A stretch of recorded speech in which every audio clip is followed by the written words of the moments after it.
Welcome back to another episode of Is Fitz Happy? I'm Luke. And I'm Emma. This week we're discussing Chapter 16, Tintaglia's Bargain. I almost said blessing for some reason. Well, in some ways, for Selden, I guess. Yeah, for Selden. We are with Rain to start with, and we are catching up with them in Bingtown. It's been a little bit.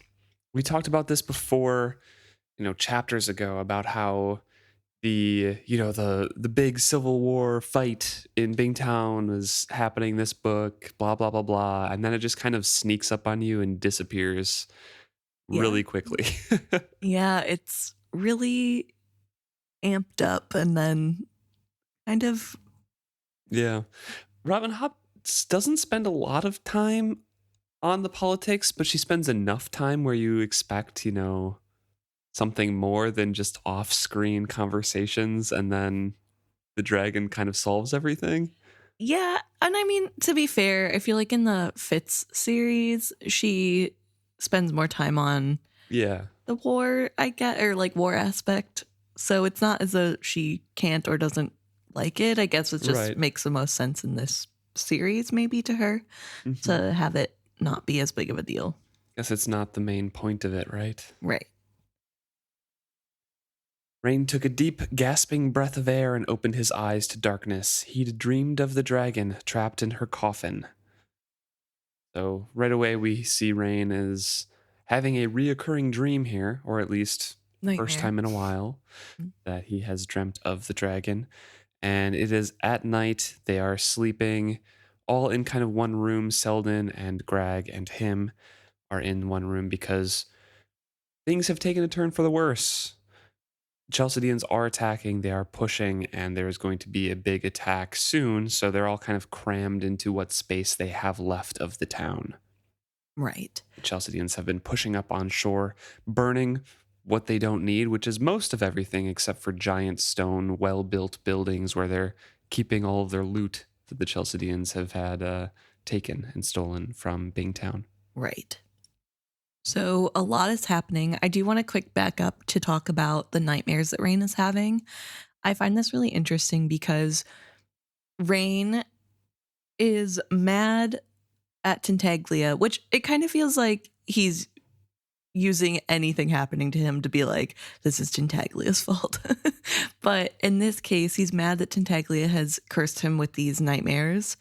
And I don't think that that's like she has an active part in his nightmares of this. I feel as though, like, I don't think that she's currently sending him nightmares, I guess is what I'm trying to say. Oh, currently? Yeah. I mean, he's not saying she's actively doing it, though, either. Just cursing the creature who had left the memories with him. Right. So, I mean, she is the one who kind of brought down his walls and flooded his dreams with those nightmares and did that on purpose to torment him, and now left and ignored him. But to be fair, when she was tormenting him, it wasn't with nightmares. It was with really pleasant dreams of the past. Sure. So that wasn't what she's doing. But I just wanted to point out that I feel really bad for Rain because clearly that's like a trauma that he had to live with, and then he's still facing the repercussions of even after Tintaglia has left and is no longer connected with him the way she once was. So that's like, well, I think that's what Tintaglia wants to think, is that they're no longer connected like that, and Rain wants to think, but they are. They're still alive. There's still always that thread. Well, she like cut off their connection in some way. I think that's just she closed her mind to them. Okay. I guess, I don't know, because I'm thinking like Beloved is able to sever the skill link between themselves and Fitz next trilogy. So, but I guess it's there anyway, faintly. I don't know. When Tintaglia comes, she remarks that, Rain is marked as mine, and he doesn't even realize it. They are Elderling and Dragon, and there's not really anything changing that, I think. Okay. So yes, they are all kind of packed into one room. Rain is trying to be quiet because there's a big day coming up. They're going to fight with what they can against the Chalcedeans. He doesn't want to wake up Greg or Selden, and he knows he should get back to sleep because he's going to get woken up soon anyways. But he just can't with those nightmares. Right. And we learn about what happened at the secret council meeting Right. that they were leading up to last chapter we saw with Rain. So they knock on the door, and Cyrilla had appeared calm as she came to the entrance. Road Cairn stood glowering just behind her left shoulder. Despite his scowls and muttered complaints, the companion had graciously invited them all to enter and join in an informal discussion of Bingtown's situation. But as they had gathered uneasily at the bargaining table, trumpets and alarm bells had sounded in the city below. Rain had feared treachery as they rushed outside. A rooftop sentry had shouted that a flotilla of Chalcedean ships was approaching Bingtown harbor. Road Cairn had drawn a blade, shouting that the new traders had invaded this meeting in the hopes of dispatching all Bingtown's rightful leadership at once while their Chalcedean allies made their attack. Like rabid dogs, he and his followers had flown at the new trader emissaries. Knives that all had promised not to bring were suddenly flourished. The first blood of the current Chalcedean attack had been spilled there on Restart's doorstep. To their credit, the heads of the Traders' Council had opposed Roed and kept him and his men from massacring the 3 ships, tattooed, and new trader delegates. Everyone had dispersed, and that had been 3 days ago. So, the end of the last chapter that we saw with the coalition of New Bingtown, I guess, had said, with Kefria saying, bring in the new traders to this meeting as well. We all need to be part of there. We can't just make a compromise. We need to include them. So they did. They gathered new trader emissaries. They all went to Devad Restart's manor to interrupt this meeting between the Bingtown Council and Road Cairn and Cyrilla. And Road Cairn, seeing the new traders there, flew into a rage, attacked them as the alarm bells were going off. Do you think that in this telling it means that the new trader delegates are dead? No, I think 1 or 2 died for sure. Or maybe there were just some cuts, things like that. But it does also say that the Bingtown Council, despite kind of being with Cyrilla and Roed during that, did side with the new Bingtown people and defended the new trader emissaries. It says, kept him and his men from massacring the 3 ships, tattooed, and new trader delegates. Okay, so they did side with like the coalition of right. the new Bingtown, I guess I will say. I don't know if I would say that they sided, but they did realize that they can't just let Roed kill everybody with 0 proof of anything. Mm-hmm. And I think that's an important thing, is that Roed is really, I don't know, disintegrating.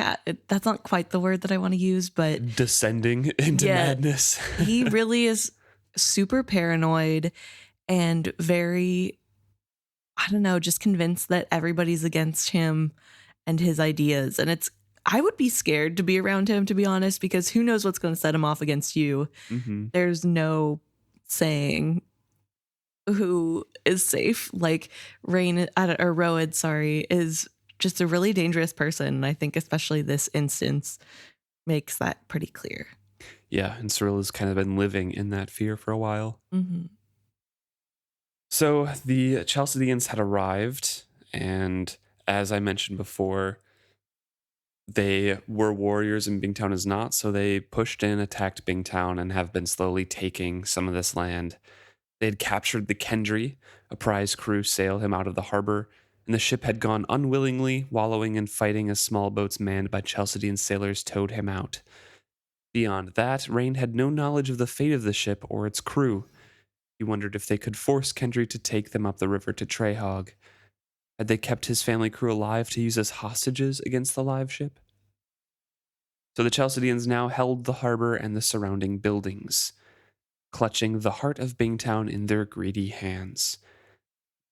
So he kind of explains what I had said before, that they're systematically looting and then destroying everything besides a few well-built warehouses.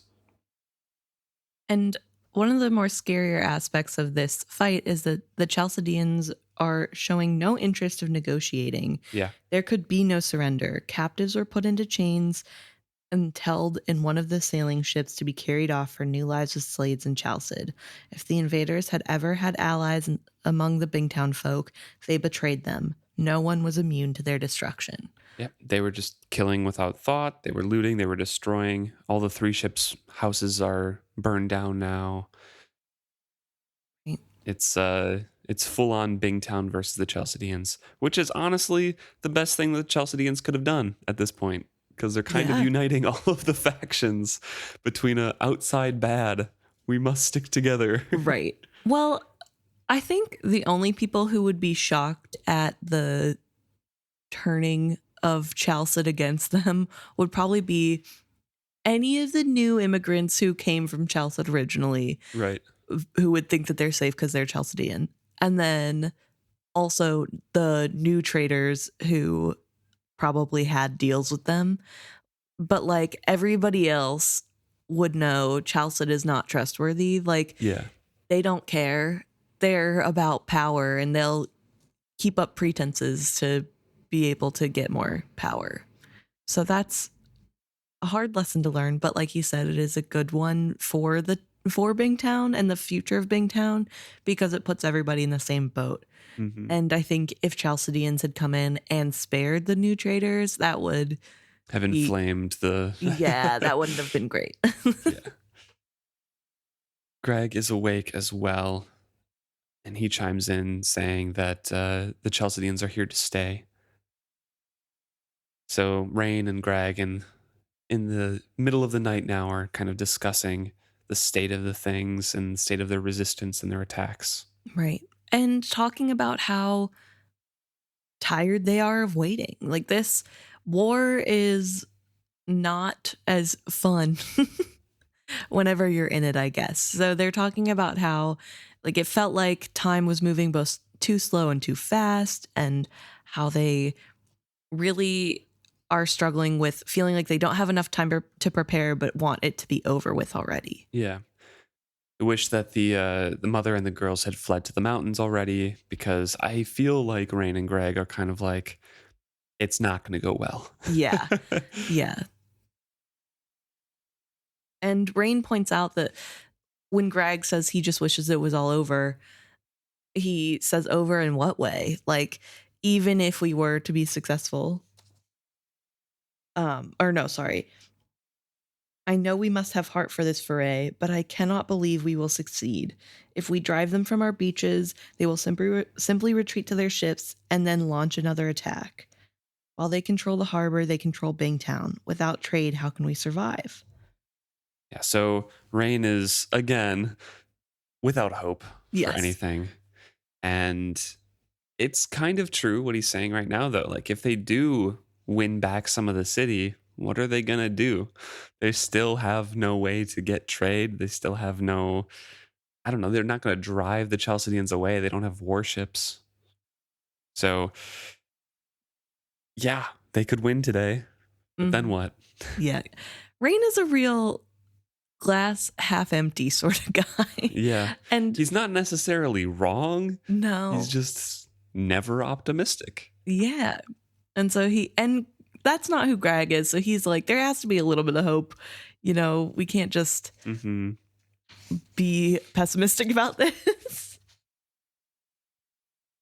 So Rain tries to have hope, but is kind of failing and saying, like, well, maybe if the live ships that chased off the other things come back, we could, box them into the harbor. Maybe we can win. And then Greg's like, well, we weren't warriors. We're merchants. And I think they just led us away.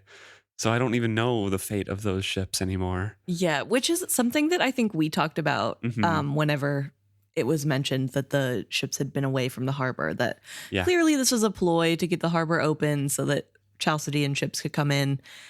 And Greg's feeling bad about that because it's his family ship. It's his dad out there. Yeah. And he's like, I should have been on that. Right. And he does mention, thinking about it now, it's easy to see that they probably had us chase them out to where they had more ships waiting, and who knows if anyone's even alive. And like, that's a really scary thought to have as you're about to go into war of like, we're trying to protect this place, but who knows if they're going to come back to the place we're protecting. And I think that's a really interesting thought process, because I think I had been a little bit critical. I don't know if I'd said it on the podcast or not, but in my reading, I've been a little bit critical of like the Bingtown ships falling for this obvious ploy. Like, I'm no strategist. I don't know war, but it seems pretty obvious. Don't have everyone leave the one place you're holding. But I guess like they're merchants, and it did seem like a good idea to go after one ship to like lessen the burden. So I don't know. I was being harsh, I think. But in this moment, Greg and probably everybody on those ships is realizing that it wasn't the best plan. Yeah. They kind of agree to each other, like, hey, we should just, as long as we're up, go down to the kitchen so we don't wake Selden. And Selden's like, Selden's awake. I've decided. I'm going with you today. I'm going to fight. No, Rain forbade it quickly, then tempered his words. I don't think that is wise, Selden. Your position is unusual. You may be the last heir to your family name. You should not risk your life. The risk would be if I cowered here and did nothing, Selden returned bitterly. Rain, please. When I am with my mother and my grandmother, they mean well, but they make me young. How am I to learn to be a man if I am never among men? I need to go with you today. Selden, if you go with us, you may not grow up to be a man, Greg cautioned him. Stay here. Protect your mother and grandmother. That is where you can best serve Bingtown. And it is your duty. Don't patronize me, the boy returned sharply. If the fighting reaches this house, we will all be slaughtered, because by the time it gets here, you will all be dead. I'm going with you. I know that you think I'll be in your way, someone you have to protect, but it won't be like that. I promise you. Greg starts to speak, but Rain interrupts him and says, oh, let's just all go down, discuss it in the kitchen. I could use some coffee. Right. But there is no more coffee, so tea will have to suffice. Yeah.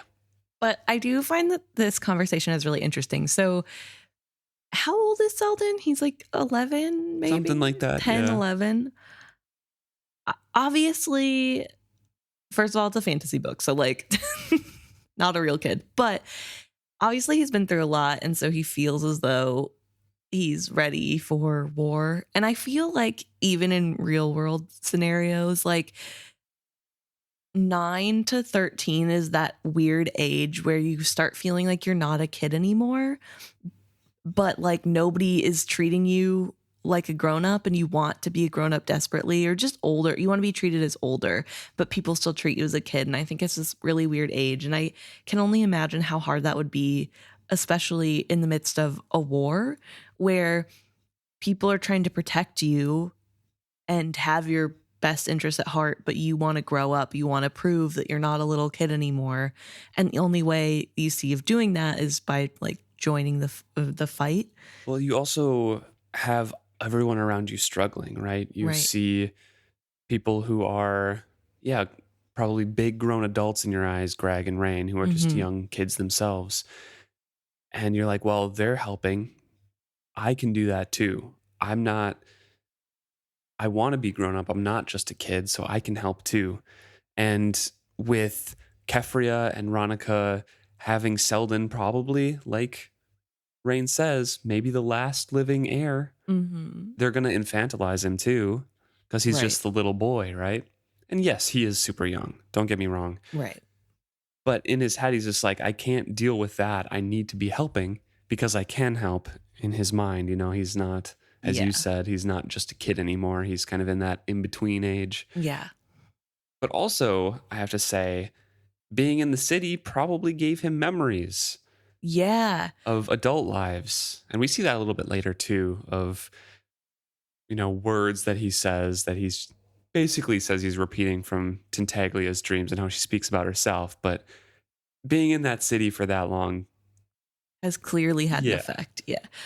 So I think that has artificially aged his mind up a little bit. yeah, The trauma plus the magic.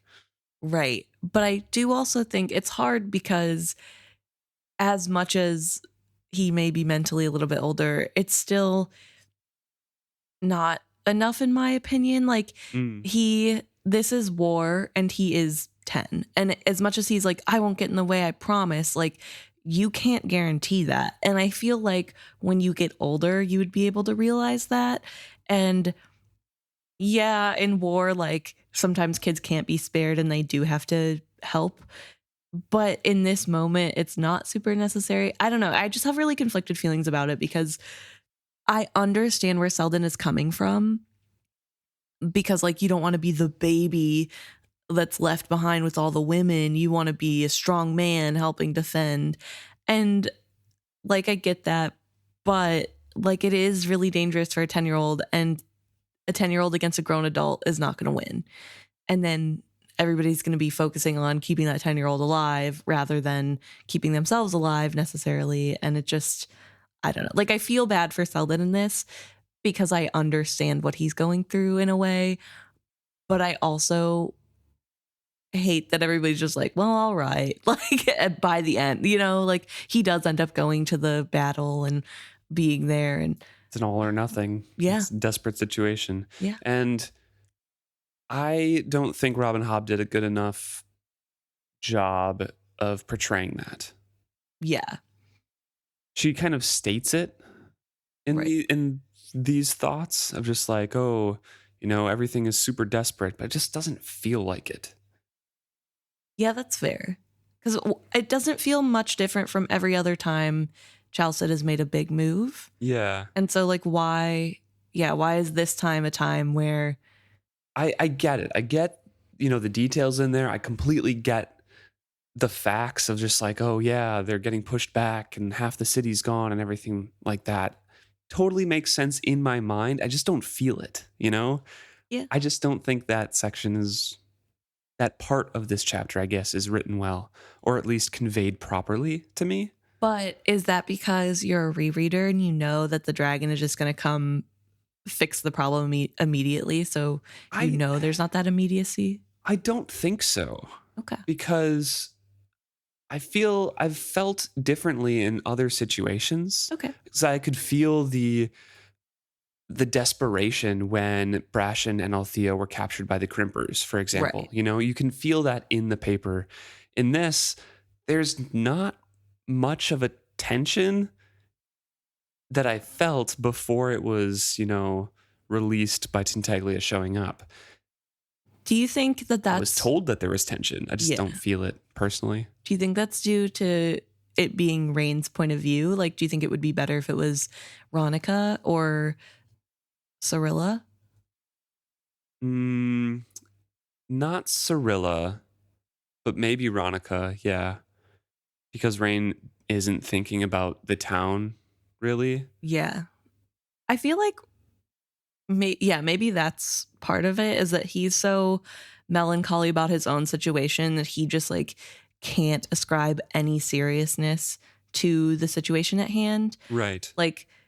And there is seriousness there. Like I said, everyone who's listening, I totally get that he's stating the facts in his head of like, yeah, this is a bad situation. It just, I don't know. The depth isn't there for me. Okay. It's not conveyed. And maybe it is because Greg is just muted to the world right now. Rain, yeah. Rain is muted to the world right now. I don't know.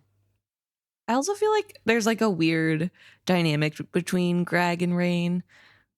I don't know. Greg is the upbeat golden retriever and Rain is the black cat of the friendship group. And they like are constantly going back and forth off each other. And so Greg's constantly like, well, there should always be hope. Like we just have to hope. And Rain's like, why should we hope? Everything is wrong.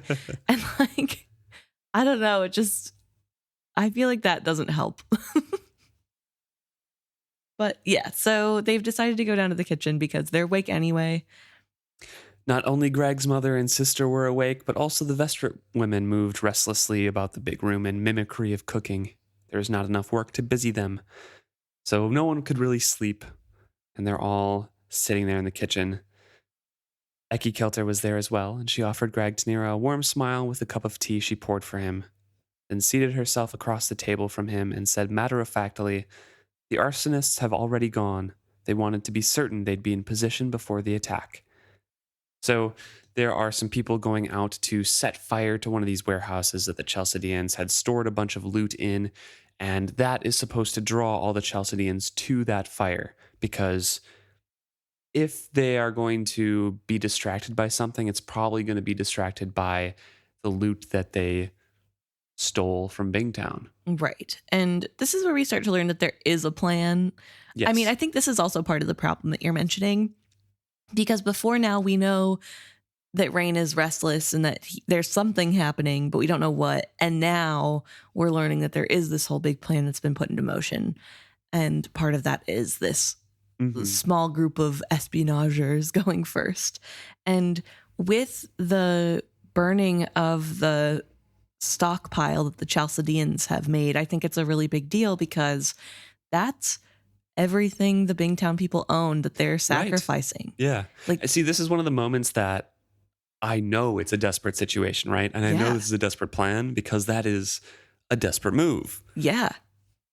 But I won't go over it again. But that's just one of the points that I know it is, because it's told to me. Right. It doesn't feel like it. But yeah, so they're willing to sacrifice everything to hopefully get the Chalcedeans to gather in one place, to make it a little bit easier to attack.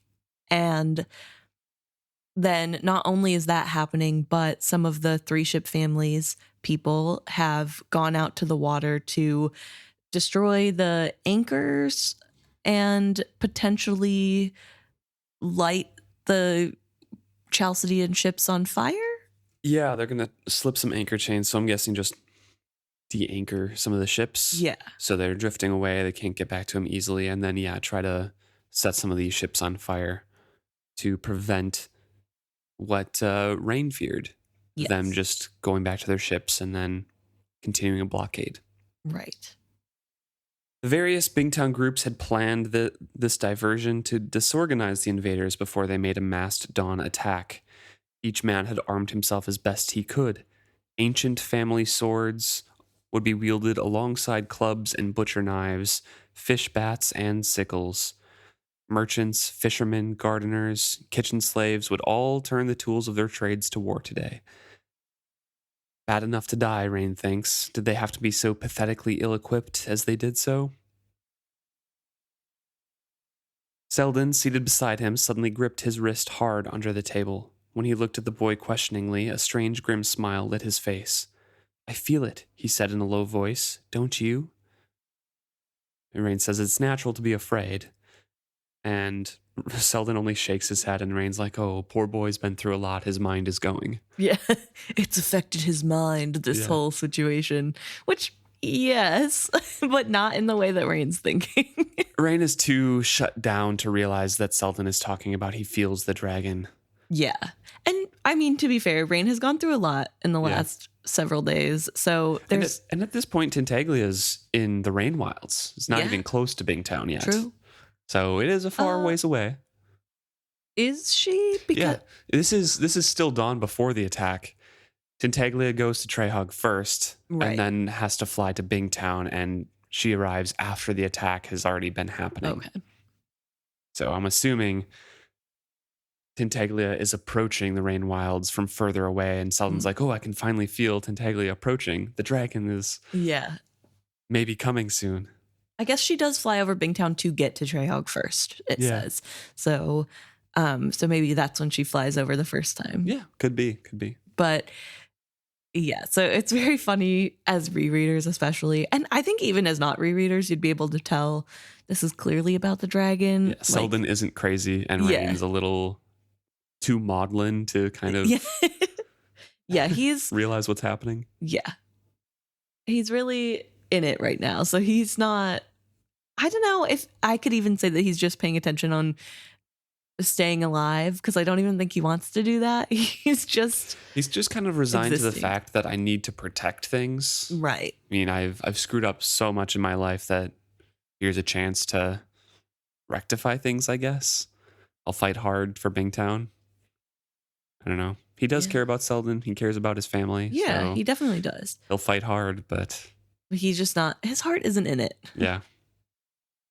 Yeah. So it goes back to Veronica placing fresh bread on the table, and then Janie Khuprus walks in and she's wearing pants.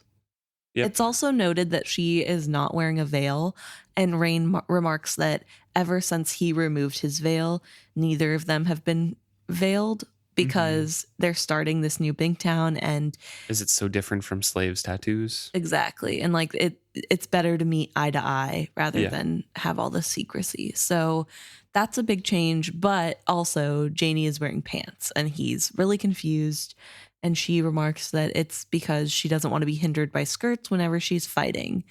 And he thinks it's a joke until she says that there was no point discussing it. We knew you would all be opposed. It is time the men of Bingtown remembered that when we first came here, women and children risked just as much as their men did. We all fight today, Rain. Better to die in battle than live as slaves after our men have died trying to protect us. So, well, that's optimistic, Greg says. yeah.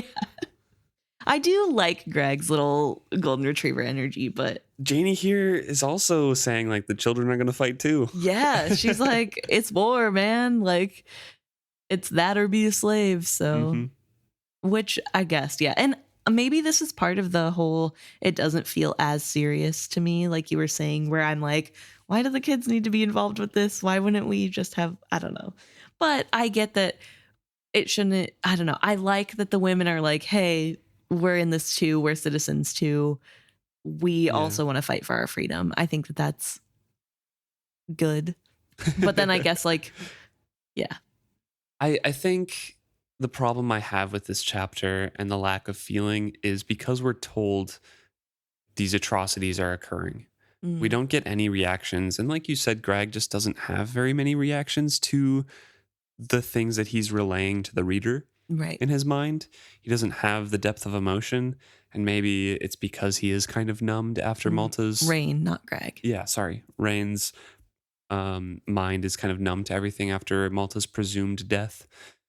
So we just don't get that depth of feeling there, and we're told about everything. I just want to have some time in the war to feel interested in the war or invested in it.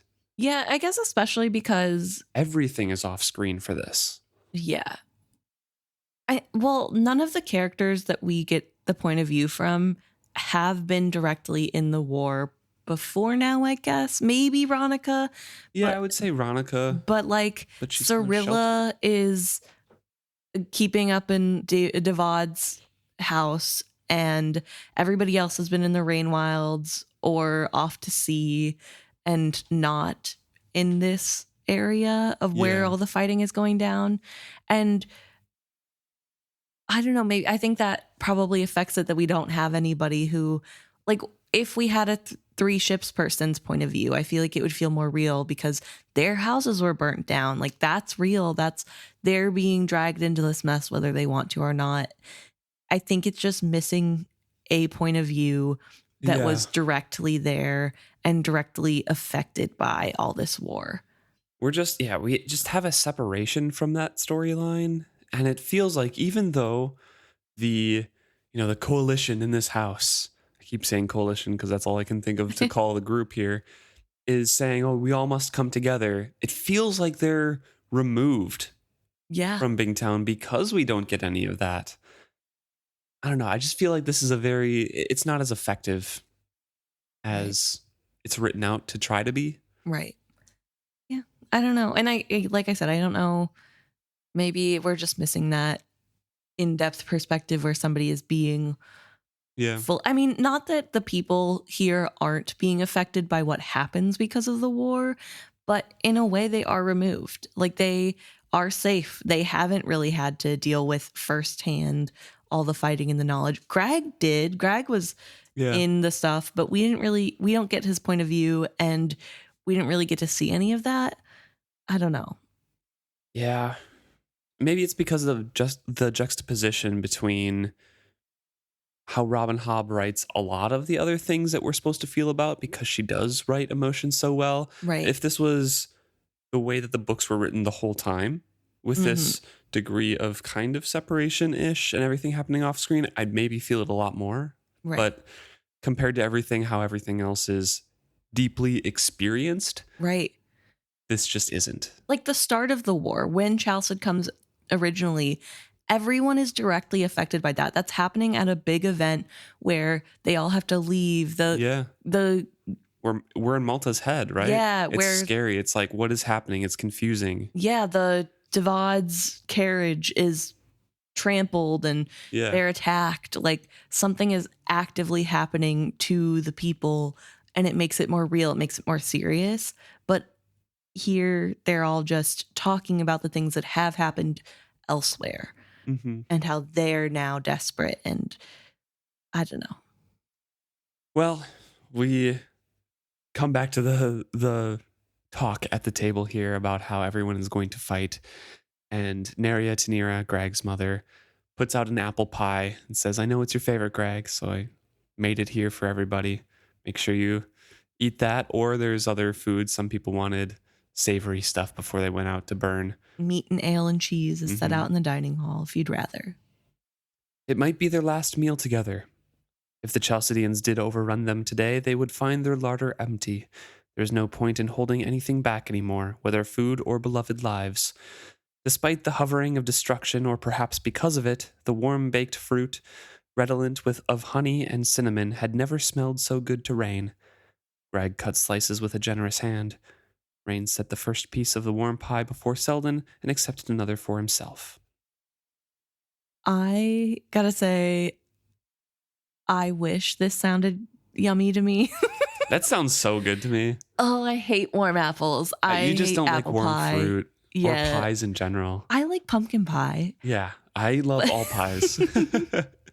But yeah, so like hearing this description, like I want to like it, and like part of me is like, ooh, that would be so good. But then I'm also like, ooh, apple pie is your favorite? Like that's gonna be my last meal before I potentially die. I have to eat apple pie. Hey, if you're not used to sugar very much. That's fair. But also it's not the sugar. I don't know. I just warm apples are so gross. I don't know. They're so good. So good. So anyway, You're wrong. I'm over here like, that's like a torture meal. Like we used the last of the good ingredients to make this horrible meal for you. Enjoy. I'm like, I'm getting meat nail. Well, we switch over to Tintaglia's point of view, and she's circling high above Bingtown Harbor. And she is angry. Yeah. I think... Oh, never mind. This is a jump in perspectives, and timeline, because it says she's circling above Bingtown Harbor, and then she starts talking about Treyhawk. Yeah. Okay. So she remembers back to why she's angry. It's so weird how this is written. I don't know. Anyways, yeah, she's getting very angry, as you said, because she's not liking the welcome that she's getting. She might be the last of her kind, but she was still Lord of the Three Realms. Yet at Treyhawk, they had turned her aside as if she were a beggar knocking at their door. When she had circled that city and roared to let them know that she would land there, they had not bothered to clear the wharf of people and goods. People had run shrieking from her instead. So she kind of talks about how the ceremonial welcome should be. You know, they should clear area for her. They should greet her with meat. And praise. And praise. You know, everything should be perfect for her. And she landed and waited for a while because maybe they had just forgotten and maybe they'd get their courage up to bring her stuff finally. Right. They came at her with weapons instead. How dare they? She's like trying to be patient, realizing that it's been a while. They don't remember. They just need time to, like, they haven't seen no dragon in a while. So they just need time to get their wits about them. And that doesn't happen. It just makes her more and more angry. And to be fair, I don't understand why the Rainwild people are so antagonistic of this dragon, because do they know where the dragon came from and why she might be mad at them. Is that why they're freaked out? Or Yeah. is all they've seen is that she rescued Rain and Selden and then... Remember, Janie kind of announced what had happened and where they had where the dragon had come from. They had talked to the Rain Wilders. And yeah, they had seen that the dragon had rescued Rain and Selden, but then the dragon came and kind of destroyed one of their docks and yelled at all of them and made fun of them and then flew off, you know? Yeah. But I mean, but she didn't attack them or anything. And so it just feels weird that they would like come out with sword. I mean, I guess obviously you want to feel protected against a big beast like that, but it feels odd that they're so antagonistic. When do you hear her out? Why'd she come back? What'd she want? Like, you're not even a little bit curious? No, they're not. They're a little, but they didn't immediately attack her either. Tintaglia says that she kept her temper and she would give them a chance. Yet when she greeted them just as if they had made proper obeisance to her, some behaved as if they could not understand her, while others cried out, she spoke, as if it were a wonder. She waited patiently for them to finish squabbling amongst themselves, and at last they pushed one woman forward. She pointed her trembling spear at Tintaglia and demanded, "Why are you here?"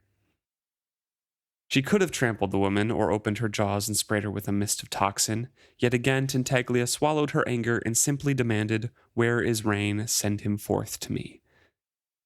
"He is not here. Now go away before we attack you." "Send me Malta then. Send me someone with the wit to speak before she makes threats." Their spokeswoman stepped backward to the line of cowering warriors and conferred briefly. She only took 2 steps from the shelter of the mob before proclaiming, "Malta is dead and Rain is not here." So now Tintaglia announces to Trehog, "Malta is not dead." Yeah.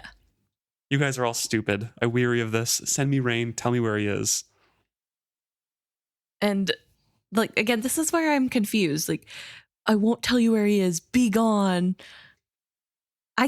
I mean, I think they think that they're protecting Rain because Tintaglia is coming down. Some people can't, hear and just are hearing roars. Right.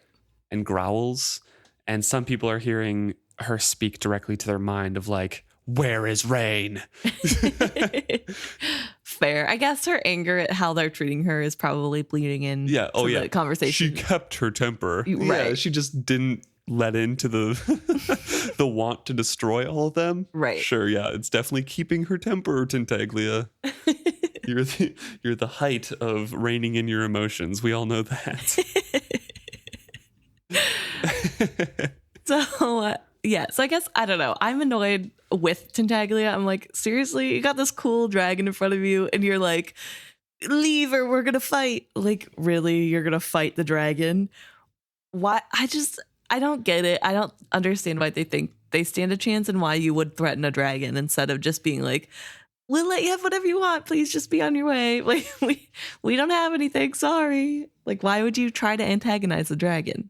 Fear does a lot. I don't know. Yeah, trying to protect your homes or your kids that are there. Right. But like you said, they're trying to protect Rain, so they refuse to tell her where Rain is, and Tintaglia's had enough. So she starts destroying the dock and everything around and pins the woman down that was the spokesperson. Her name is Kala, I think. Vala. Vala is her name. And there's Vala. I have Ala, A-L-A. Oh, I have V-A-L-A. Interesting. But yeah, so a man steps forward and says, "Don't kill her. I will not sacrifice Vala or Allah, depending on your book, for the sake of Rain. He brought the dragon down on us. Let him deal with her. Rain is gone from here, dragon. He went on Kendry to Bingtown. If you want Rain, seek him there, not here. We offer you nothing but battle." And Tintaglia is disgusted at how they treated her and everything, and people are, there's mixed reactions to this man coming forward. Some are saying that he's a traitor. Some are saying he had to. Yeah. Because how dare he give away the location of Rain? But I don't know. Also odd to me that Tintaglia couldn't just like follow the connection that she has with Rain to find him. And she knows Malta's alive. Wouldn't she be able to tell that she's not there? You know what I mean? Like, some of this to me feels a little bit like Right. She should know that they're not where they are and that they're not here, but I don't know. She was able to find Malta before. And keeping her temper as usual, she lashes her tail, destroys a couple tied up boats, and says, "It would take nothing at all for me to bring your city crashing down. Remember it, puny two legs, you have not seen nor heard the last of me. When I return, I shall teach you respect and school you how to serve a lord of the three realms." And then they try to attack her, which, again... Well, she did just threaten them. Yes. And she's like, how dare they? And but she just spreads her wings and flaps them, and they all fall down because of the wind, and she flies away. Well, she also stomps on the deck so that they fall, and one person falls into the water, so rip that guy, I guess. Well, you won't die immediately. It's not like a pool of acid. Oh, yeah, I guess whenever the earthquake had first happened, it would have been more dangerous, but still, it's not going to be pleasant. No, you're going to have some burns on you for sure. But yeah, she just walks away and is angry, and now she's circling over Bingtown, thinking about how disrespectful everyone is being to her. And she's taking in the scene, and it's a little confusing to her. There's the smell of smoke and fire, and things don't look very put together. And then she realizes from her memories that this is war. Yeah, a foul stench of burning wafted up to her. Ships filled the harbor, and along the waterfront, watchfires burned at irregular intervals. Beside the fires, she saw men pacing restlessly. She dug back to her memories, and that's war. Her keen eyes picked out the shapes of men running furtively away as a much larger group converged on the fire. So, what she's witnessing is the arsonists going out and lighting the fires, and now they're running away as the Chalcedeans are going towards that giant blaze. Right. So the plan is working for the Bingtown people, and this is, again, it's weird because the timing doesn't quite work out, in my opinion. Yeah. Because, I don't know. So they wake up in the middle of the night. They go downstairs, and Eki says that the arsonists are on their way. Right. So technically, maybe an hour would pass before they get there and start burning stuff. Right. Maybe 2 if they're sneaking slowly and quietly and trying to dodge things. So it's not that much time period for Selden to grab Rain's arm and like, oh, don't you feel that?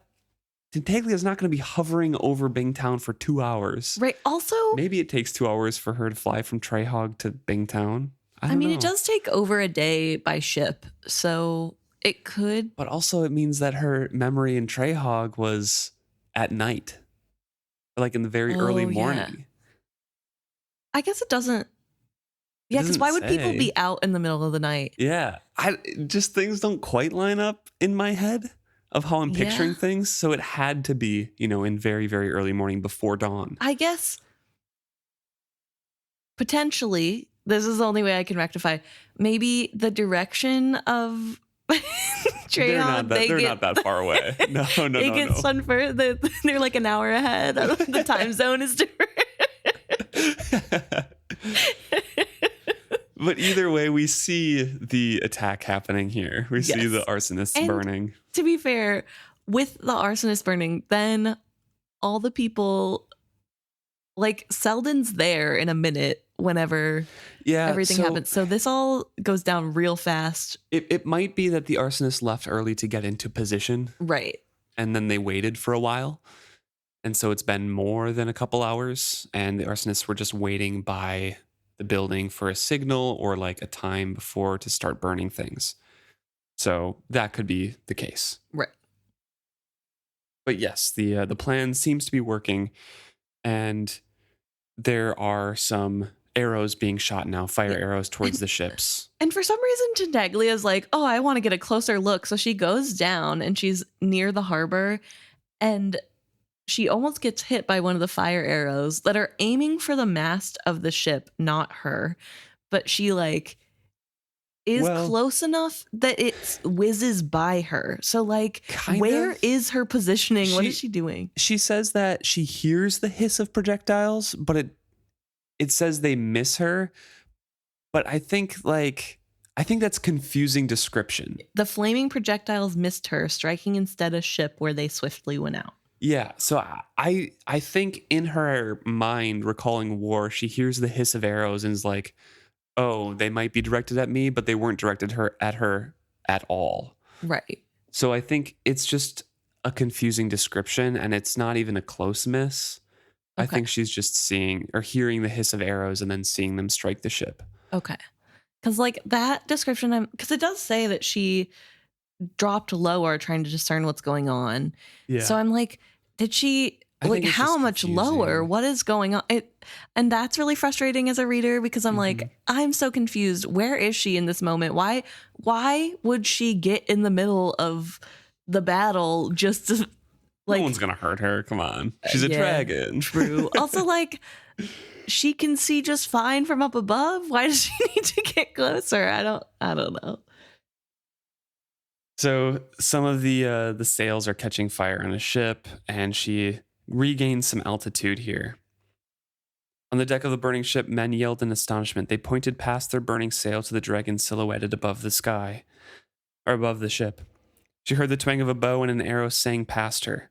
She sideslipped the errant missile, but others took swift flight against her. So now some of the men from the ships are shooting at her. Yes. One of the puny shafts actually struck her, pecking harmlessly against the tight scaling on her belly. She was both astonished and affronted. They dared to attempt to harm her? Humans sought to oppose the will of a dragon? Anger flared in her. Truly, the skies had been empty of wings for far too long. How dared humans assume that they were masters of this world? She would teach them now how foolish that concept was. She chose the largest of the ships, folded her wings, and plummeted down toward it. She had never battled the ship before. In all her dragon memories, there were few in which humans had opposed dragons. She discovered quickly that seizing rigging in her talons was a bad idea. The rocking vessels did not offer satisfactory resistance to her attack. They swayed away from her, and canvas and line tangled around her clawed feet. With a wild shake, she tore herself free of the ship. She flapped her wings to gain altitude, and high above the harbor, she divested her claws of the tangled mess of lines, spars, and canvas. With satisfaction, watched it crash down amidships of a galley, foundering the smaller craft. So she then continues to dive down on these ships because they have angered her, and on her second pass, kind of sweeps by the ships and slices both masts with her tail. Men are still shooting arrows at her, but obviously they don't do any damage. Tintaglia is flying clear of the mess that she's creating, and she roars her delight. So quickly they learn to fear her as men are leaping overboard. Yes. Yeah. I mean, she's kind of feeling powerful and strong now. She's like, how dare they attack me? See, I am strong. she's just flexing her wings up in the air like, yeah, look at that. I feel like this is such an interesting scene.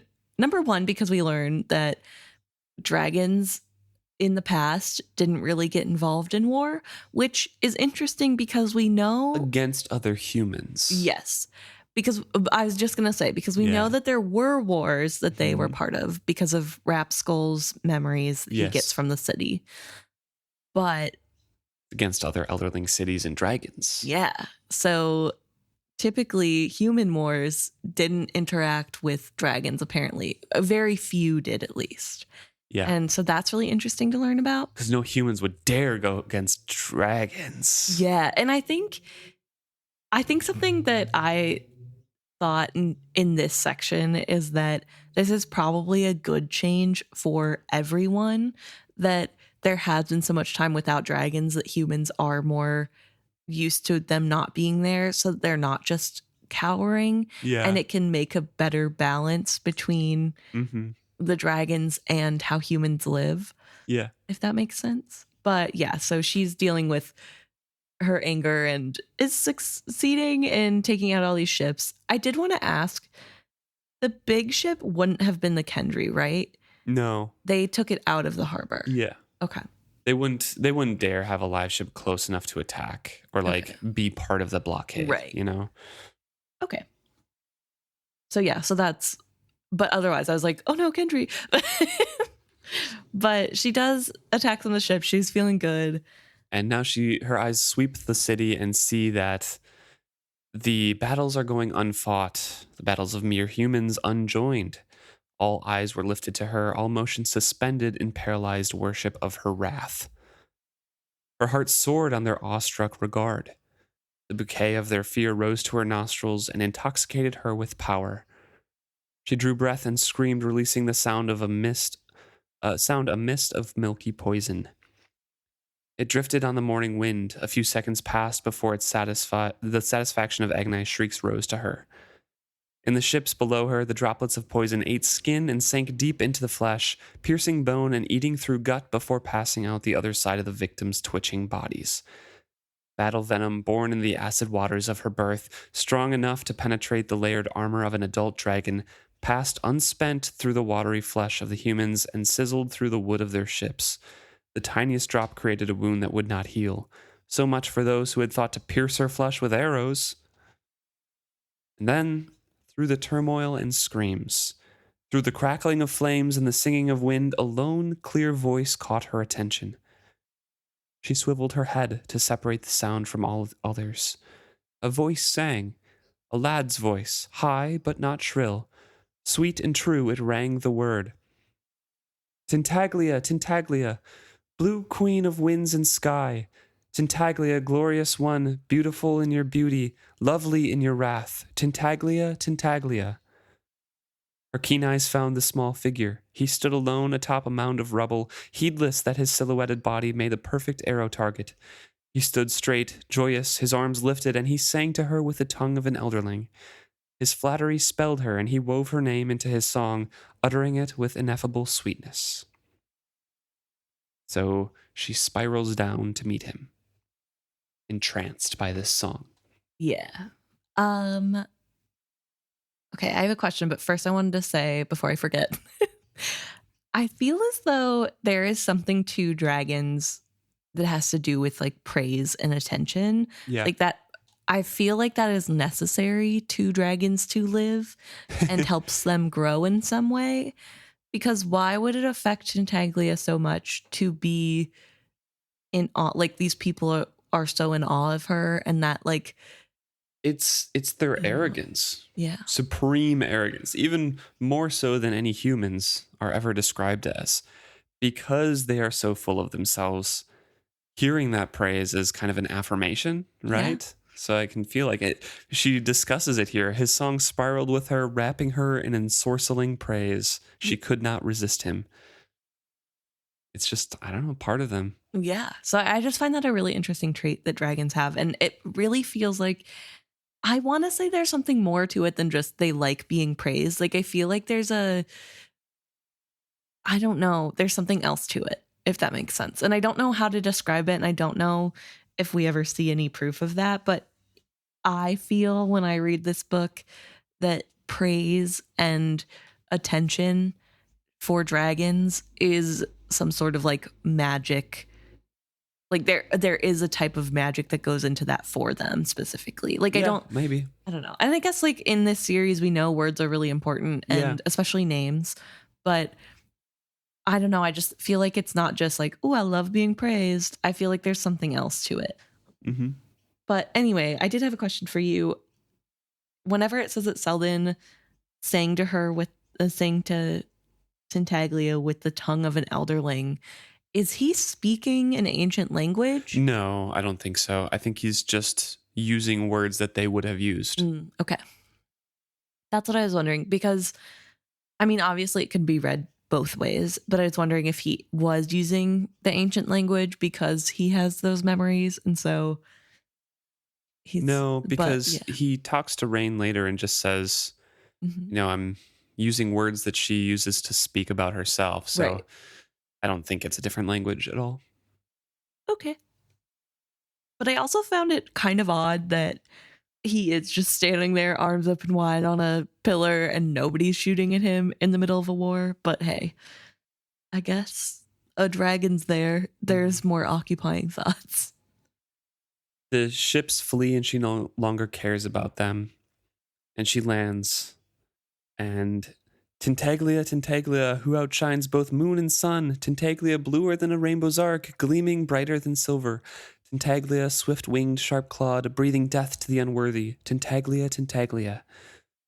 Her eyes spun with pleasure. How long had it been since a dragon's praises had been sung?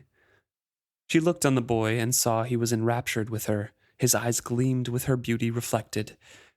She recalled that she had touched this one once before. He had been with Rain when she rescued him. That solved the mystery then.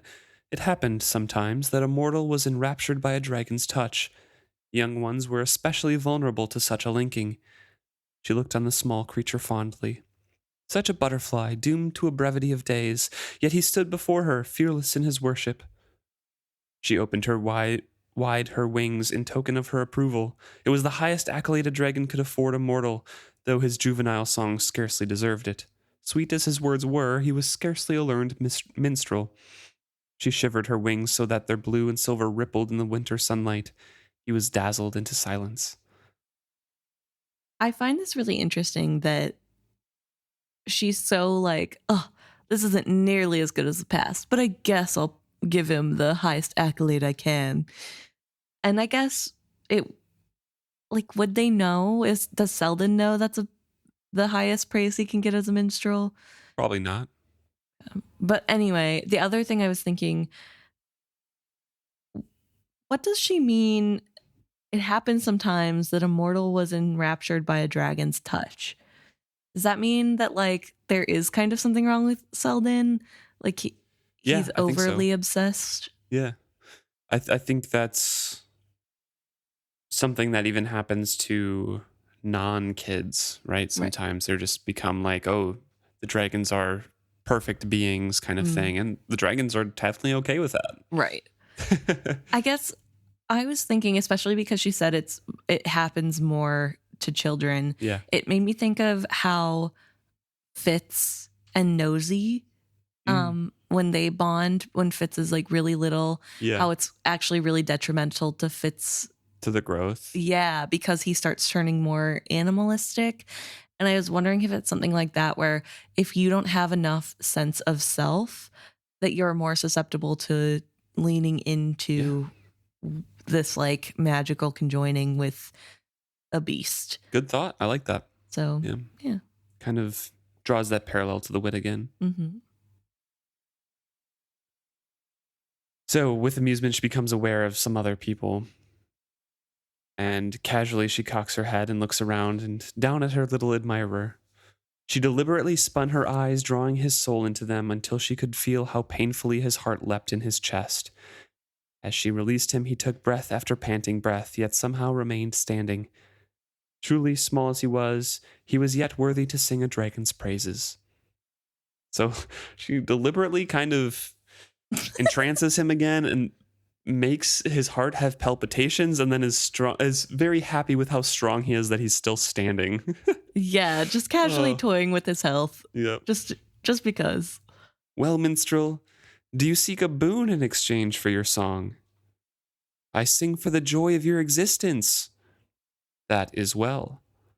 The other hidden humans behind Selden ventured fractionally closer to her, weapons at the ready. Fools. She clashed her tail against the cobblestones, which sent them leaping back to shelter. She laughed aloud. Yet here came one other who refused to fear her, stepping boldly out to confront her. Rain carried a sword, but he allowed it to hang point down from his hand. So you have returned. Why? Why? Why not? I go where I will, human. It is not for you to question a lord of the three realms. The little one has chosen a better role. You were wiser to emulate him. Rain set his bloodied tip of his blade to the street. She smelled blood on him and the sweat and smoke of battle. He dared frown at her. You clear our harbor of a few enemy vessels and expect us to grovel with gratitude. You imagine a significance to yourself that does not exist, Rain Khuprus. I care nothing for your enemies, only my own. They challenged me with arrows. They met a fitting end, as will all who defy me. We learn here that Rain has been in battle. They have been fighting a bit. Mm-hmm. So again, timing here, it's just a little weird. Right. She was here hovering for an hour, or maybe it was less time, just kind of surveying things. Yeah. I mean, I guess she does attack multiple ships. Like, that isn't a quick process. Maybe not. Dragons are quick. Yeah. I don't know. So anyways, it's Yeah. just kind of everything's happened at once. We can, I guess, Yeah. kind of brush that aside. Well, okay, think about it this way, though. Sorry, I just wanted to bring this up. Even if it's quick, like it takes 2 minutes to destroy a ship. I'm being generous, 2 minutes. And maybe like a minute on either side to get up and like to be up in the air, go down at the ship, destroy the ship, go up. Like, she does that to what, like 5 ships? 2. Oh, I thought she destroyed. No, she grabs the rigging of one and drops it on another one as she's shaking it free. And then she dive bombs another one, swiping off their masts and sees people jumping off. I thought those ones, there was 2 there. There might have been 2, so maybe 3. But it was the same dive. Okay, so like 15 minutes. Maybe. Okay. So yeah, I mean, battle is hard. That's enough to get sweaty and maybe fight a bit. So Rain must have been on the front lines. Right. But he is not impressed. He's still angry. Yeah. And interestingly, he thought that she was there to help them. Yeah. I find that really interesting that he just assumes that she destroyed their enemies on purpose. And she's like, no. Get that thought out of your head. They attacked me, so I attacked back. He leaned on his sword, she saw now. He was wearier than she had thought. Blood had dried in a thin line down his left arm. When he lifted his face to look up at her, the thin winter sunlight glinted across his scaled brow. She quirked her ears in amusement. He wore her mark and did not even know it. He was hers, and yet he thought he could match wills with her. The boy's attitude was more fitting. He stood as straight and tall as he could. Although he also looked up at the dragon, his eyes were worshipful, not defiant. The boy had potential. Unfortunately, the potential would take time to develop, so she's like, I know people are going to listen more to Rain than the boy, so I have to focus on Rain. She had enough experience of humans to know that the others would listen to him before they would listen to the boy. I have a task for you, Rain Khuprus. It is of the utmost importance. You and your fellows must set aside all else to attend to it, and until it is completed, you must think of nothing else. Oh, the arrogance. Right. So funny. Just put everything aside. Nothing is as important as my task. And Rain is staring up at her incredulously, too. Just like, are you kidding me? Now you imagine a significance to yourself that does not exist, he told her coldly. I have no interest in performing any task for you, dragon. She's not surprised by that. And she opened out her wings to emphasize further her size. You have no interest in living, then, Rain Khuprus. And then Rain, he's really mean. He says, there you are right, worm Tintaglia. Like, why do you have to go so hard on Tintaglia? I get, it's not her fault. She's a liar. She's a liar. But it's not her fault. Since he thinks Malta is dead, it's not her fault Malta died. Like, I don't know. But calls her a worm. I have no interest in living, and that is your doing already. When you allowed Malta to go to her death, you killed any regard I ever held for you, and with Malta died my interest in living. So do your worst to me, dragon, but I shall never again bend my neck to your yoke. I regret that I attempted to free you. Better you had perished in the dark before you drew my love to her death. His words shocked her. It was not just that he was insufferably rude to her. He truly had lost all awe of her. This pathetic little 2-legged creature of few breaths was willing to die this very instant because... She turned her head and regarded him closely. Because he believed she had allowed his mate to die. Malta. Malta is not dead, she exclaimed in disgust. You waste your emotion in grandiose words on something you have imagined. Set aside such foolishness, Rain Khuprus. The task you must perform is vastly more important than one human's mating. I honor you with an undertaking that may well save the whole of my race. So that's the end of her point of view. Yeah, we switch over to Rain, who's like, oh, great, the dragon's lying to get her way. The dragon lied. His contempt knew no bounds. I think, okay, one of the things that makes me frustrated with Rain's whole response to Malta's death and like, woe is him, is because they've been in contact with each other for like in-person contact with each other for 7 days total, maybe. I think longer than that. You think so? They spent like a month at the Vestrit house, right? Did they? They were there. I thought it was only a week. Maybe. But then they also had the time in the Rain Wilds. The like 4 hours, or not even 4 hours, the 1 hour when he came to check on her and held her and then had to leave because it was inappropriate. He was in her room. Like, it just, I don't know. I guess they talked in dream form a few times. Yeah. It just to me feels like they've in total been courting for like 6 months. I don't know. It just, that feels, but whatever. It's almost still a year, actually, because it's winter and then they started in spring, right? I guess, yeah. Okay, so it's maybe not. Maybe I'm just being mean. Well, Never mind. They still don't have like a ton of contact. You're right. But yeah. So I guess I just am like, I don't know. Not that you can't have deep feelings for someone that you have a long distance relationship with, but like it feels like he doesn't even really know Malta deeply. Like he has such a romanticized version of who Malta is in his head that like he thinks he knows her deeply though, so that's all that counts for emotions. I guess that's true.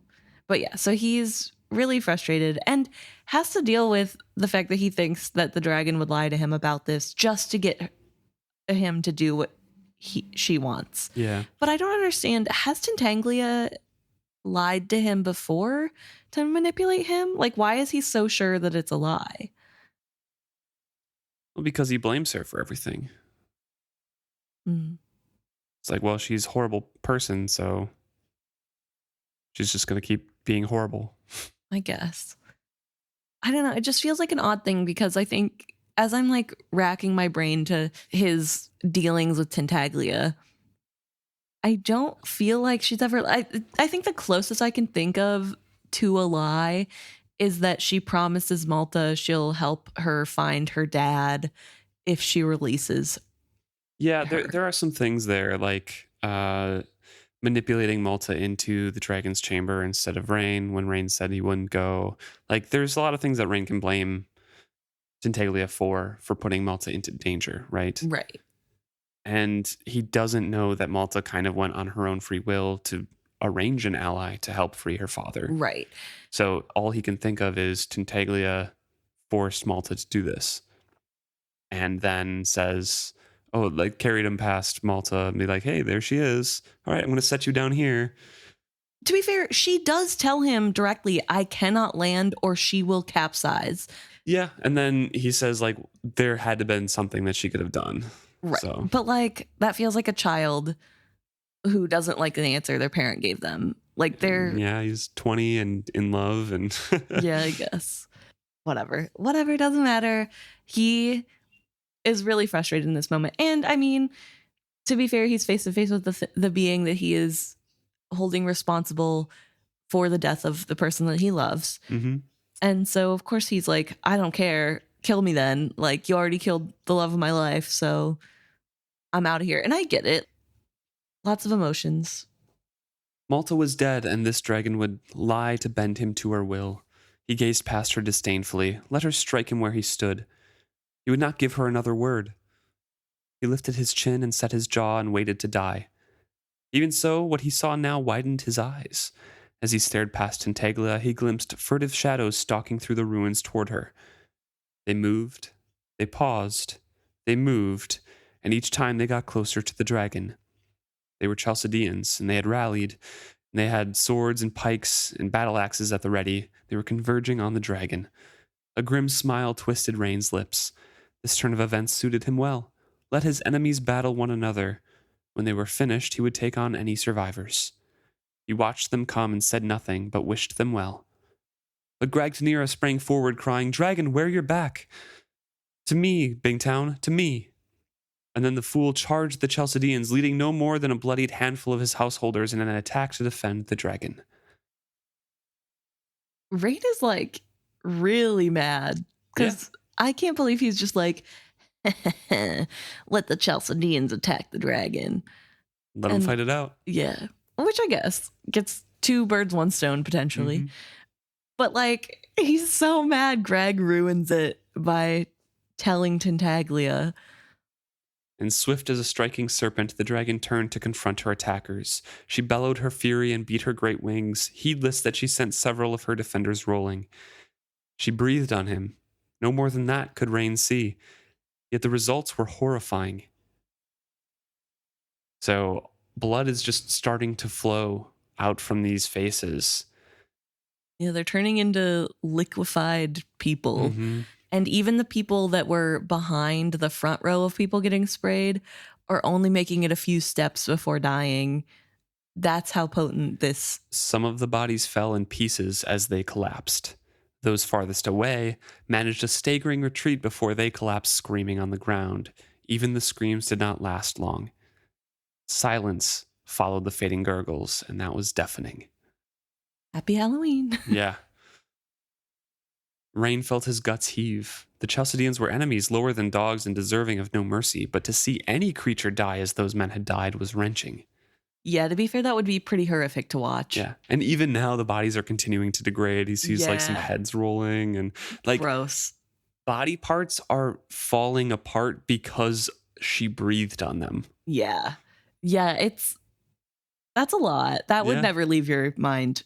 No. And he's No. got a real long life ahead of him, so Yeah. that's rough. But now Rain's like, oh God, she's going to do that to me.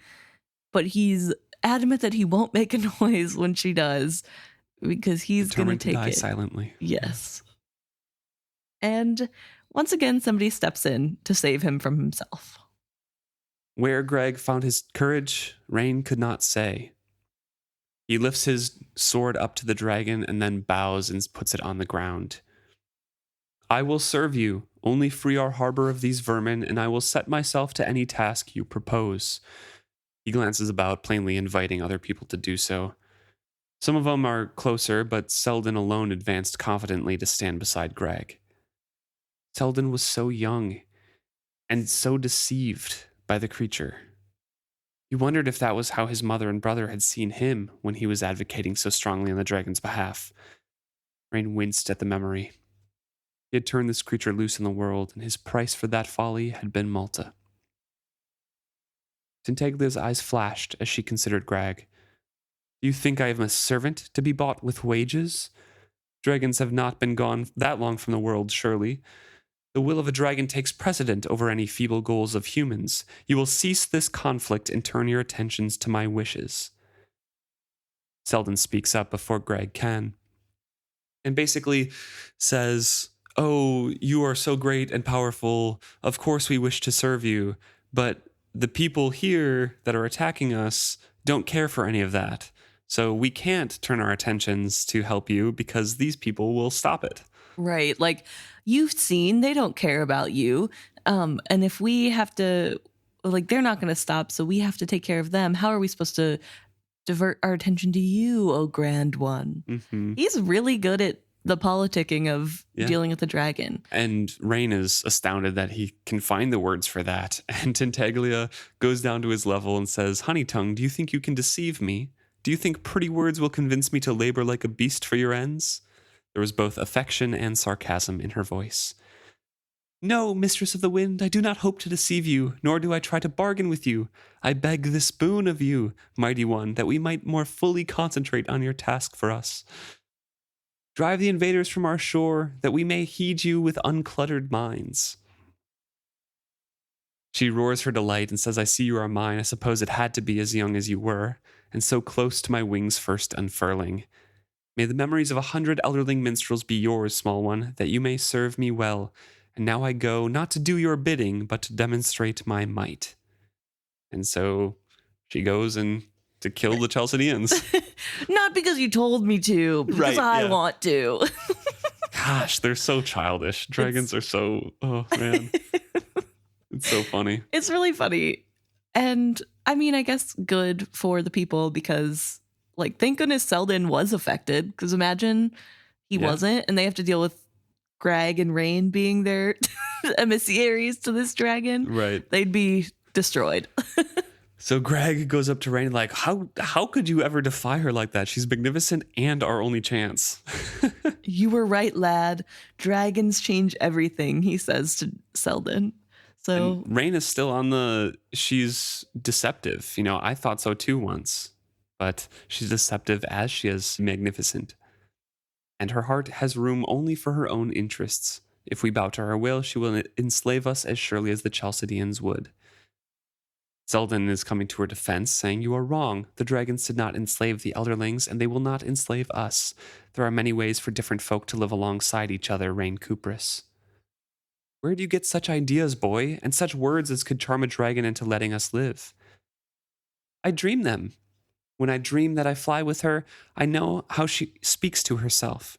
Queen of the sky, rider of the morning, magnificent one, I speak to her as she speaks to herself. It is the only way to converse with a dragon. It is my courtship of her. It is so different. Is it so different from how you spoke to my sister?" The sudden reminder of Malta and how he had used to flatter and cajole her was like a knife to his heart. He started to turn aside, but Selden reached out and gripped his arm. "Tintaglia does not lie. She considers us too trivial to deceive. Trust me in this. If she says Malta is alive, then she lives. My sister will return to us. But to get this, you must let me guide you, as I let my dreams guide me." frustratingly, Rain doesn't have a reaction to this, nor do we ever see his response to this Right. reassurance. Because there's screams. Yeah, there's screams. So I'm so mad because we've spent all this time with Rain being so upset that he's lost Malta, that Malta's dead, that he's mourning the death of the love of his life. And then finally somebody's like, "No, for real, she is alive, the dragon's not lying."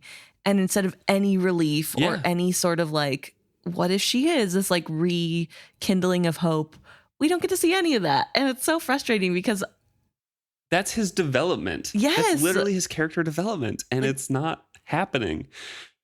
Ugh. Maybe next time we'll get to see more of the hope of maybe she is alive.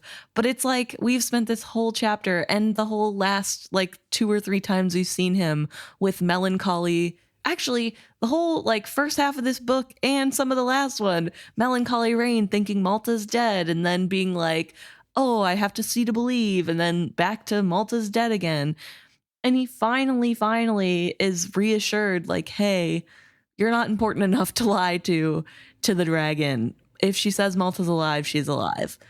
Nothing. No continuance of "Oh, he's so young and naive." No, well, maybe he is right. Nothing. And so the next chapter is from Ronika's point of view. And there's a point in there that Rain again speaks to everyone, says the dragon is not to be trusted. So he's not turned by this, but maybe he gets a little bit of a doubt and then, cajoles Tintaglia into taking him to Malta later. Sure. But we don't get any reaction because the screams happen and it's "Oh, well, we need to fight and make sure no Chalcedeans make it to shore." Right. So Selden's "Yeah, you better gather survivors and attack them." And Rain's "Yeah, okay." Yeah. And that's it, Right. It's just, I don't know. I think that frustrates me a lot. And I don't know. I get his feelings about being upset on what he assumes is Malta's death. However, I don't understand his insistence to she's definitely dead. There's no way she couldn't be. I just don't understand because he does it every time. And I wouldn't you want her to be alive? You love her so much. Wouldn't you want to hang on to any hope that she might still be alive? Yeah. He's just such a pessimistic guy. It's annoying. I don't know. But and it's enhanced by readers knowing that she's alive too. Yeah. Right. So that kind of feeling of just wanting to shake him and shake sense into him is there because we know she is alive. But he's still, even disregarding that, still very, very pessimistic. Yeah. And I mean, to be fair, everybody grieves differently. Everybody, people are different. And so the way he handles things happening to him is going to be different than Selden or Greg or anybody else. So of course he doesn't want to hope apparently he's just not a hopeful guy. Yeah. So it makes sense. It just is frustrating. So as I mentioned, Greg kind of rallies everybody and says, like, to me, Bingtown, let us not see any who reach the beach alive do not remain so long. And Selden says to Rain, you should go quickly to gather folk from all the Bingtown groups. It is best that when we treat with the dragon, we speak with one voice. I imagine you are right, Rain replied distractedly. He was remembering the strange dreams of his own youth. He had dreamed the buried city, alive with light and music and folk, and the dragon had spoken to him. Such dreams came sometimes to those who spent too much time down there, but surely such dreams were only the province of the Rainwild traders. Wistfully, Rain reached down to rub a thumb across the boy's dust-smeared face. Then he stared, wordless, at this fan of silver scaling he had revealed on Selden's cheekbone. So now we see the start of the Elderlings and how Dragon's touch actually gives scaling to people. Right. But apparently, I don't know, because Selden wasn't scaled before now. So it's just Tintaglia, the act of Tintaglia accepting him as one of her own, or like approving of him. It seems to take some time because Malta's head wound is taking, a week or so to show signs of scaling. So it could just be that it has taken time for it to show on Selden and just so happens here in the dragon's presence to accelerate. Or it could be because she accepted Selden as one of her own, excuse me. So it could be either, but we don't really know. Maybe the dragon's presence accelerates the fact. Yeah. I don't know. Well, we also know that typically dragons have to guide the changes in the Elderlings, and if they don't, things can go wrong. And so I imagine that's part of what's happening with Malta, like her wound taking so long. Yeah, maybe. Is that it's not under direct guidance of the dragon. It's kind of a suggestion from the dragon that is working on its own, in my mind. Could be, yeah. So yeah, this is, I guess, an action-packed chapter, but it doesn't feel like it because it's just negotiating, really, and mostly dragon anger. Yeah, rightfully so. And Rain anger. Also, I guess rightfully so. Yes. For what he believes, rightfully so. Wow. Tintaglia's anger, I don't know if that's very rightful. I mean, I get it. I get her point of view of like, why are you fighting me? Like, I have no stake in this game. What? Oh, well, thank you so much for tuning in this week as we once again complain about Rain. I think we were nicer to him than normal. Yeah, and Selden's being grown up and Tintaglia's arrogance. And Greg kind of stepping up to be a vocal leader. So thank you so much for tuning in. If you have thoughts on any of those things, please let us know. You can reach out at isfitzhappy@gmail.com, or you can message or comment on any of our posts on social media. It is Fitzhappy at Facebook. We're on Threads, X/Twitter, YouTube, Instagram. So please let us know what you got going on in your life or what you think about these books. Yeah, we always enjoy hearing your guys' point of view.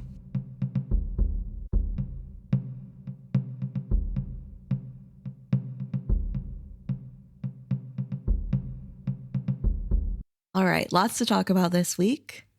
We'll start off with a Facebook comment that we have from listener Dagenhart. And this is about She Who Remembers lamenting about the so few female serpents being left. Yeah, it's kind of harkening back to our conversation about if the sex of serpents and dragons stays the same throughout all of their lives. Yeah. And Dagenhart believes so because of those comments saying that there were so few females left. Right. Which would imply then that there won't be very many females whenever the dragons hatch. Right. So I thought that was a really good catch that I didn't even piece together. Yeah. Thank you, Dagenhart. And that was from episode 219. Yeah. So thank you. And then we had a message on Reddit from user Muddycraft, who proposes an interesting theory here, and is wondering if Kenneth's charm could possibly be from a chunk of Paragon. Yeah. So, very interesting thought. I don't believe so. I love the theory, but Yeah. we did go back and look at the first chapter of the first book. I don't know if it's in the first chapter, but it might be. Yeah. I think it is. It's in the first book, nonetheless, where Kenneth talks about the charm and how he got it. And he does say he paid the artisan who carved it beforehand, and then the artist sends him a message saying he obtained wizard wood. So Yes. if it is part of Paragon, it was not brought by Kenneth. Right. So then how did they get that chunk of wizard wood? Which could have happened, Yeah. you know? I mean, there were How did they get gouges any? carved into Paragon's face. You know, it could have be a chunk. But the charm also doesn't talk to him like Paragon. I don't know.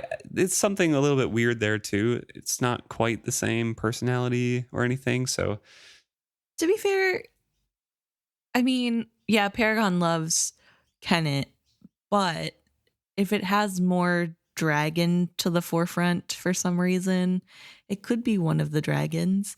Although then how does that work? Is that then a separate being to the dragon that's in the ship? right. Yeah. I don't know how it works, but I don't think anybody does. yeah, fair. But yeah, it's a cool idea and I like it. Yeah. Yeah. But don't think it's necessarily true in the text unless, I mean, it could be because we Right. don't know where the artist got the wizard wood from to begin with. Right. So it could be, but Where do these artists or anybody who makes the charms get wizard wood in general? Like, I don't know. where are these scraps of wizard wood appearing from? The Rain Wilds, people who carve them. I don't know. Guess, but are they that desperate that they're selling to pirates? How do the pirates get to the Rain Wilds to do the trade? There's a lot of wizard wood charms for women of the night as well. I know, that's what I'm saying. Like, I don't know, whatever, it doesn't matter. But this guy knew how to carve it with magic as well as regular carving, is what the Really? chapter said. Yeah, it said that he didn't just carve it with artisan skills, he also put magic into the charm to allow it to be attached to its wearer or whatever. I don't know if that's real or just something that the artisan is saying he's doing. Right. But We won't know because Kenneth killed him. yeah, But- true. Yeah, so thank you. Thank for you, bringing- Muddycraft. Yes. Yes, thank you. Then we are going to move on to some emails we received. We have a couple emails from Anna. We'll start with one that's talking about the Greg versus Ration proposals. yes, and It's kind of something we touched on, but yeah. yeah, but I think it's a good, since we just had Brashen's proposal to Althea, I think it's good to touch on what makes them so different and why Brashen is so successful where Greg wasn't. And Well, Althea likes Brashen as opposed to Greg, so that's one factor in his yes, favor. yes, that's true. But Anna very readily points out that with Greg, it was more about Althea being not like other girls, Yeah. but then not liking her for the aspects that she had of being not like other girls. Like he was asking her to give that attribute up, to be a housewife, to give up all these things while he was giving up nothing and not understanding what she was giving up. So he liked her because she was different, but They didn't celebrate those differences. exactly. Whereas with Brashen, he fully understands that she would be giving something up, and he doesn't want to ask her to do that, but he wants to find a way to make it work. And that's the main difference, is that he understands the sacrifice it would be to be together. And he doesn't necessarily want her to make a sacrifice, but he wants them to find a way to work around what they both want.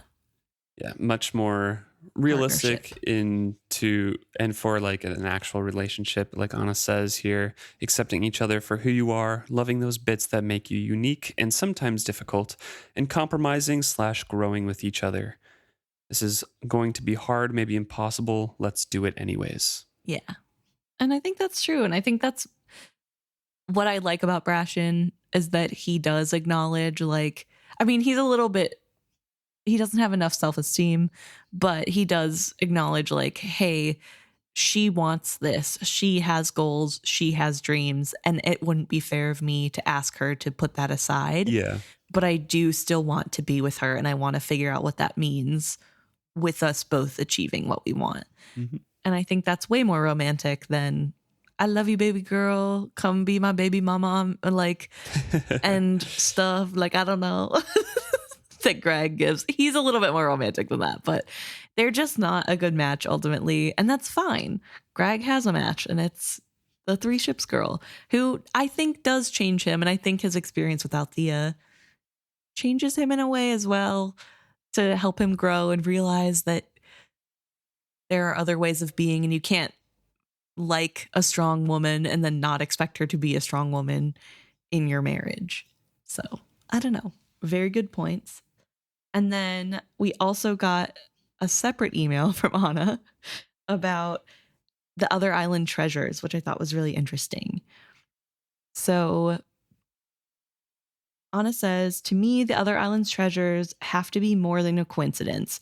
When Dutiful finds a figurine of the Narcheska when he goes there accidentally with Fitz, they don't know it was the other's island or have any expectations of the place. I don't have any explanation to offer. It just feels like capital M magic. Yeah, I kind of agree with that. I kind of forgot that Dutiful found that stuff there. We also have another email that talks about this topic as well. Yeah, which I do want to bring up. It's from Jess, who talks about how they feel that whatever you find on other islands' beach is meant for the person who finds them. Doesn't Fitz end up finding the feathers that go in the rooster's crown? I can't remember the exact details, but I usually has read a few chapters ahead, and so Amber has made the request to keep the rooster crown and makes a comment that there are no feathers in it, and we know that it is Fitz, and I believe it is on other island that Fitz finds. Yeah, it is. Yeah, so I don't know. Maybe it is this capital M magic, and it is meant to be. Yeah. But you don't like that. You don't like the capital M magic that has no explanation. Yeah, that's true. You're not a fan of that kind of stuff. No, it needs rules. Like, why? How did it? I don't know. Whatever. It doesn't matter. I'm not going to go into it. But thank you. Anna thinks kind of the same thing. Yeah. Yeah. So thank you, Jess, for that reminder about the feathers, because I think that's an important one that points to there is something deeper going on. I don't know. Again, maybe it is just coincidence, but it's awfully big coincidences every time. Right.